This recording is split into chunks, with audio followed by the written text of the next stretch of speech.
இது மகிமை நேரம். கிறிஸ்துவுக்குள் மிகவும் பிரியமான மகிமை தொலைக்காட்சி நேயர்களை இந்த மகிமை நேரம் நிகழ்ச்சியில சந்திப்பதில் மிக்க மகிழ்ச்சி அடைகிறேன். ஆம் பிரியமானவர்களே, இந்த நிகழ்ச்சி நிச்சயமாக நம்முடைய ஆவிக்குரிய வாழ்விற்கு பிரயோஜனமாக இருக்கும் என்று சொல்லி கர்த்தருக்குள் நான் விசுவாசிக்கிறேன். கர்த்தர் நமக்கு பாராட்டுகிற இந்த மேலான கிருபைகளுக்காக தேவாதி தேவனை நாம் ஸ்தோதரிப்போமாகும். இந்த வாரத்திலும் கூட சிருஷ்டிப்பின் அனுபவத்தை குறித்து நாம் தியானித்துக் கொண்டிருக்கிறோம். நம்முடைய ஆண்டவராகிய கர்த்தர் இந்த உலகத்தை 6 நாட்கள் அவர் சிருஷ்டித்தார். 7வது நாள்ல ஓய்ந்திருந்தார். 6 நாட்கள் ஏன் இந்த உலகத்தை கர்த்தர் சிருஷ்டிப்பதற்கு எடுத்துக்கொள்ள வேண்டும் என்று சொன்னால், ஒவ்வொரு நாட்களுக்குள்ளாகவும் மனிதனுக்கு ஒவ்வொரு அனுபவத்தை கர்த்தர் வைத்திருக்கிறார். எனவேதான் 6 நாட்கள் இந்த உலகத்தை கர்த்தர் சிருஷ்டித்ததை நாம் பார்க்கிறோம்.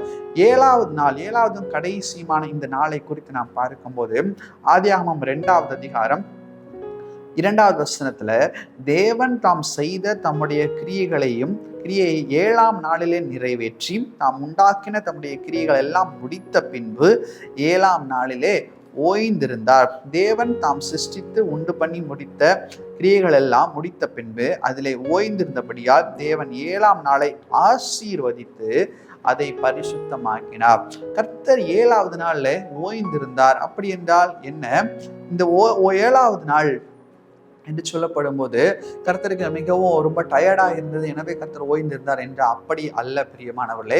ஓய்ந்திருத்தல் என்று சொல்லும் போது ஒரு மனிதனுடைய வாழ்க்கையின் அனுபவங்களோடு கூட நாம் ஒப்பிடும்போது, ஒரு மனிதன் இந்த உலகத்தில் வருகிறான், அவன் ரட்சிக்கப்படுகிறான், ரட்சிப்பின் அனுபவத்திற்கு பிற்பாடு ஞானஸ்நானத்தின் அனுபவத்தை பெறுகிறான், அதற்கு பிற்பாடு பரிசுத்தமாக்கப்பட்ட அனுபவத்திற்கு பிற்பாடு அவன் கிறிஸ்துவுக்குள்ளாக வளருகிறவனாய் கூட காணப்படுகிறான். அது மாத்திரமல்ல, பிரகாசிப்பிக்கிற அனுபவத்தை அவன் பெறுகிறவனாய் கூட காணப்படுகிறான்.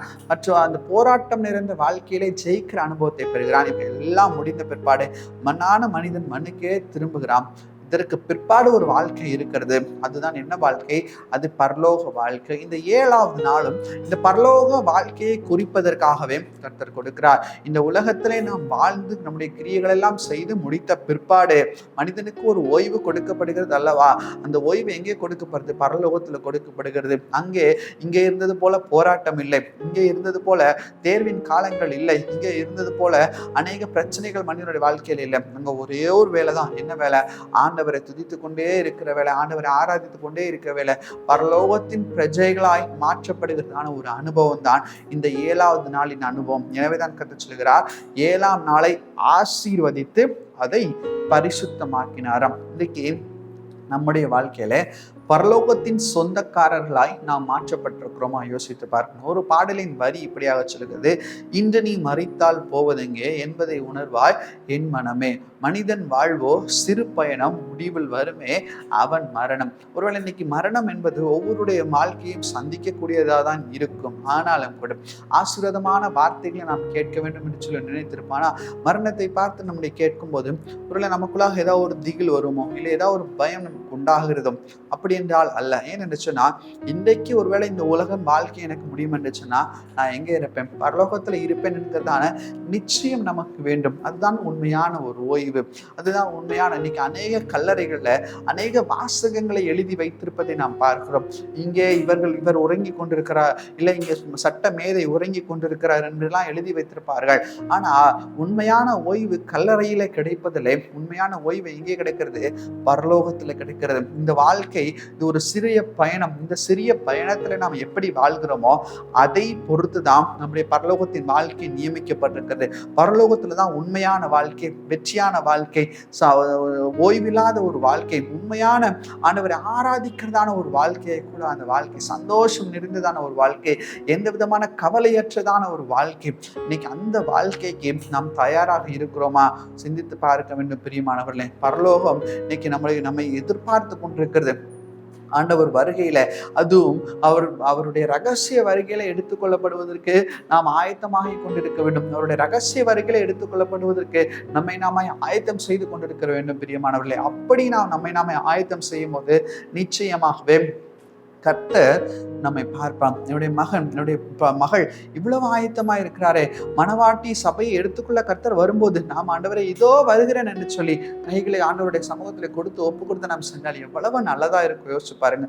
அதுதான் உண்மையான ஓய்வு. இந்த அனுபவத்தை குறித்துதான சிந்தை எப்போதும் நமக்கு இருக்க வேண்டும் என்று சொல்லிதான் கர்த்தர் எதிர்பார்க்கிறார். நிறைய நேரத்துல இந்த சிந்தை இல்லாதபடிக்கு நம்ம நிறைய பேர் நடந்து கொண்டிருக்கிறோம். நம்ம இந்த உலகத்துல வாழும்போது ரொம்ப ராஜபோகமான மரியாதையோடு கூட வாழலாம். இந்த உலகத்துல வாழும்போது எப்படிப்பட்டதான சிந்தையோடு கூட வாழலாம். நம்ம எல்லாருக்கும் ஒரு ஓமை குறித்து தெரியும். வேதாகமத்துல ஆபிரகாமின் ஊமையை குறித்து தெரியும், செல்வந்தனின் ஊமையை குறித்து தெரியும். ஆபிரகாமும் செல்வந்தனும் லாசருவை குறித்து ஊமையை குறித்து நாம் கேள்விப்பட்டிருப்போம்.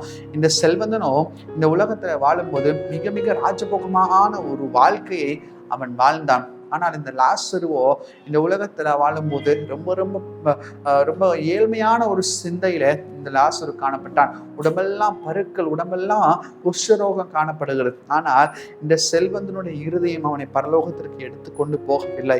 ஆனால் இந்த லாசரு உடம்பெல்லாம் பருக்கள் இருந்தான இந்த லாசரு இந்த உலகத்துல ரொம்ப நல்லாவே வாழாத இந்த லாசரு உலகத்துல பிச்சைக்காரனை போன்ற சூழ்நிலையை காணப்பட்டதான் இந்த லாசரு பரலோகத்துல ஆபிரகாமின் மடியில உட்கார்ந்திருந்தான் அல்லவா? பிரியமானவர்களே, இந்த உலகத்துல நாம் சம்பாதிக்கிறதான வாழ்க்கை, இந்த உலகத்துல நாம் பெற்றுக்கொண்டுகிறதான வாழ்க்கை ஒருவேளை இந்த இம்மைக்காக மாத்திரம் நாம் இருக்கிறோம். ஆனால் மறுமையின் வாழ்க்கை நமக்கு இருக்கிறதா என்கிறதான சிந்தை நமக்கு வேண்டும். இந்த செல்வந்தனோ மறுமைக்கு போய் பின்பு எப்படியாவது இந்த இம்மைக்குரிய வாழ்க்கைக்கு திரும்ப வந்து தன்னுடைய சகோதரர்களையாவது ரட்சித்து விட வேண்டும் என்று சொல்லி அவன் ஏங்கி கொண்டிருக்கிறான். இந்த இம்மைக்குரிய வாழ்க்கையில இருக்கும்போது அவனுக்கு கிடைக்காத தண்ணீரா, இந்த இம்மைக்குரிய வாழ்க்கைக்கு இருக்கும்போது அவனுக்கு கிடைக்காத குளிர்பானங்களா? ஆனால் அங்கு போய் ஒரு சொட்டு தண்ணீருக்கு கூட அவனுடைய இருதயம் அவனுடைய தாகத்தை தணிப்பதற்கு ஒரு சொட்டு தண்ணீராது தாருங்கள் என்று சொல்லி அவன் கெஞ்சு கொண்டிருக்கிறான் அல்லவா? ஏன் அவனுக்கு இப்படிப்பட்டதான் நிலைமை? மறுமையின் வாழ்க்கையை குறித்து அவன் யோசிக்கவே இல்லை. இம்மைக்குரிய பொக்கிஷங்களை மாத்திரம் சேர்த்து வைத்துக் கொண்டிருந்தான். எனவேதான் வேதவசனம் சொல்லுகிறது, உலகத்திலே உங்களுக்கு பொக்கிஷங்களை சேர்த்து வைக்காதிருங்கள். இங்கே பூச்சிகள் உண்டு, துரும்புகள் எல்லாம் அரைத்து போடும். ஆனா பரலோகத்தின் பொக்கிஷங்களை சேர்த்து வைங்க. பாருங்க, இந்த லாசரு இருக்கிற இடத்துலதான் இருந்த, எங்கேயும் போய் எதையும் சேர்த்தெல்லாம் வைக்கிற, அவனுடைய இருதயம் தூய்மையாய் காணப்பட்டது. அவன் ஆண்டவரை பற்றி அறிந்துதான் ஏற்றுக்கொண்டிருந்தான். எனவேதான் அவன் பரலோகத்துக்கு போக முடிந்தது. அதே போல இந்த உலகத்துல நாம் சம்பாத்தியங்களை ஒருவேளை நம்ம வாழ்வதற்கு தேவையான வாழ்வாதாரங்களை நாம் சேர்த்து வைக்கலாம். ஆனால் அதை காட்டிலும் நமக்கு தேவையில்லாத பெருமைகள், தேவையில்லாத ஆஸ்தி நிமித்தமாய் வருகிறதான பெருமைகள், அந்தஸ்து நிமித்தமாய் வருகிறதான பெருமைகள், நான் இன்னும் அநேக நேரத்துல பிறப்பு நிமித்தமாய் வருகிறதான பெருமைகள், இப்படிப்பட்டதான சூழ்நிலைகள் ஒன்று கூட நம்ம எங்க எடுத்துட்டு போகாது, பரலோகத்திற்கு எடுத்துக்கொண்டே செல்லாது என்கிறதான் என்ன நமக்கு இருக்கணும். பரலோகத்தின் பிரஜையா இருக்கிறோம். இந்த பூலோகத்துல நான் வாழ்வது இது ஒரு டெம்பரரி பீரியட். இந்த பூலோகத்துல நான் வாழ்வது இது இம்மைக்குரிய வாழ்க்கை. இந்த வாழ்க்கை எனக்கு நிச்சயமில்லாத வாழ்க்கை. என்னுடைய சிந்தை பரலோகம் தான் என்னுடைய மூச்சு காற்றாக இருக்க வேண்டும் என்கிறதான சிந்தை நமக்கு ஆண்டவர் பாருங்க பூலோகத்துல அழகா கிரியை செய்து முடித்து விட்டு 7வது நாள்ல ஓய்ந்திருந்தார், ஆசீர்வாதமாய் ஓய்ந்திருந்தார்னு சொல்லப்பட்டிருக்கு. ஓய்வுல என்னங்க ஆசீர்வாதம்? இதுதான் உண்மையான ஆசீர்வாதம். பரலோகத்துல போய் ஓய்ந்திருக்கும் போது அதுதான் ஆசீர்வாதமான வாழ்க்கை. எனவேதான் ஆண்டவர் வச்சிருக்கார், தேவன் அந்த நாளை ஆசீர்வதித்து அதை பரிசுத்தமாக்கினார். இன்னைக்கு நம்முடைய வாழ்க்கையும் கர்த்தர் ஆசீர்வதித்து பரிசுத்தமாக்கணும்னா நம்ம பரலோகத்தின் லட்சங்களாய் மாற்றப்படும். சிந்தித்து பார்க்கணும். இன்னைக்கு ஏதாவது ஒரு காரியம் நான் தவறு பண்ணியிருக்கிறேன்னா, ஏசப்பாவுடைய பிள்ளையா இருப்பதற்கு ஏதாவது ஒரு காரியம் நான் தடை பண்ணி இருக்கிறதா? இன்னைக்கு பரலோகத்துல நான் என்னுடைய பெயர் எப்படியாக சந்தோஷப்பட்டிருக்கோமா, இல்ல பரலோகத்தினுடைய பெயர் துக்கப்பட்டு இருக்கிறோமா? சிந்திச்சு பார்க்கணும். ஒவ்வொரு நாளும் நம்ம நாமே அனலைஸ் பண்ணி நம்ம நாமே சோதித்து பார்த்து நம்மை சீர்படுத்திக் கொள்ளும்போது நிச்சயமாக பரலோகத்தின் மேன்மைகளை நாம் பெற்றுக்கொள்வோம். அதுல எந்த விதமான சந்தேகமும் நமக்கு இல்லை பிரியமானவர்களே. எனவே இந்த வசனத்தின் மூலமாய் கர்த்தர் நம்ம ஒவ்வொருவரையும் காத்து வழி நடத்துவாராக. பரலோகத்தின் சிந்தையோடு கூட காணப்படுவோம். ஆண்டவராமே ஆசீர்வதிப்பாராக. கண்களை மூடி நாம் ஜெபிப்போம். எங்களை நேசிக்கிறதான நல்ல தகப்பனே, இந்த நாளில் எங்களோடு கூட பேசின இந்த வார்த்தைகளுக்காக நன்றி அப்பா. 7வது நாள்ல ஆண்டவரே ஓய்வு என்றால் உண்மையான ஓய்வு என்பதை நாங்கள் அப்பா பரலோகம் என்பதை நாங்கள் உணர்ந்து கொள்ள நீ கிருபை செய்ததற்காக உமக்கு நன்றி அப்பா. பரலோகத்தின் சிந்தை எங்களுக்கு கொடுங்க ஆண்டவரே. அதே சிந்தையோடு நாங்கள் செயல்பட கிருபை செய்யுங்க அப்பா. லாசருவை போல பூலோகத்திலே பொக்கிஷங்களை சேர்த்து வைக்காமல் பரலோகத்திலே பொக்கிஷங்களை சேர்த்து வைத்து அதன்படி சிந்தையோடு கூட நாங்கள் வாழ கர்த்தாவே நீர் எங்களுக்கு கிருபை செய்கிறதற்காக நன்றி சுவாமி. உன்னுடைய நாம மாத்திரம் உயர்ந்திருப்பதாக நீரே கூட வாங்கப்பா, வழி நடத்துங்கப்பா. உமக்கே துதிகன மகிமை எடுக்கிறோம். இப்பராமேஸ்வின் நாமத்துல வேண்டி ஜெபிக்கிறோம் எங்கள் சுபங்களை நல்ல பிதாவே. ஆமேன், ஆமேன், ஆமேன்.